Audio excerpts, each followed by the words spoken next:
సూర్యాపేట జిల్లా పెన్పహాడ్ మండలం దూపహాడ్ గ్రామంలో బీఆర్ఎస్ సర్పంచ్ అభ్యర్థిగా గుగ్గిళ్ల దుర్గా భవానీ సోమయ్య నామినేషన్ దాఖలు చేశారు.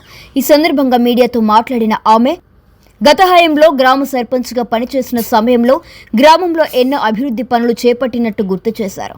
గ్రామ పంచాయతీ కార్యాలయ నిర్మాణం, ఎస్సీ కమ్యూనిటీ హాల్ ఏర్పాటు, సీసీ రోడ్ల నిర్మాణం వంటి పలు మౌలిక వసతులు కల్పనకు తన హయాంలో ముఖ్య పాత్ర వహించారని చెప్పుకొచ్చారు. అభివృద్ధిని లక్ష్యంగా చేసుకుని మరోసారి బీఆర్ఎస్ సర్పంచ్ అభ్యర్థిగా పోటీ చేస్తున్నానని కూడా తెలిపారు. ప్రజలు మరోసారి ఆశీర్వదించి అత్యధిక మెజార్టీతో గెలిపిస్తే గ్రామాన్ని అభివృద్ధి పదంలో మరింత వేగంగా ముందుకు తీసుకెళ్తానని గుగ్గిళ్ల దుర్గా భవానీ స్పష్టం చేశారు. మండలం పెన్బాడు మండలం దూపాడు గ్రామం. నేను టిఆర్ఎస్ పార్టీ నుంచి సర్పంచ్ అభ్యర్థిగా నిలబడుతున్నాను.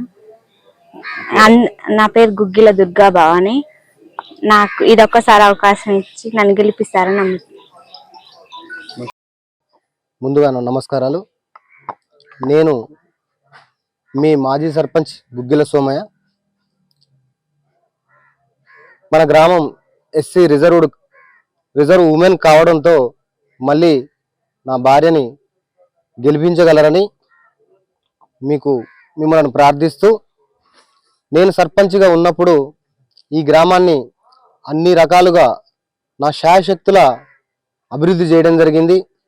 సీసీ రోడ్లు కానీ, డ్రైనేజీలు కానీ, వీధి లైట్లు కానీ, కొత్త గ్రామ పంచాయతీ భవనం కానీ, ఎస్సీ కమ్యూనిటీ హాల్ కానీ, మిషన్ భాగీరథ నుండి 40,000 లీటర్ల ట్యాంకు కానీ, పైప్ లైన్లు కానీ ఉమ్మడి గ్రామ పంచాయతీలనే నేను 4 తండాలు ఉన్నప్పుడు అభివృద్ధి చేయడం జరిగింది.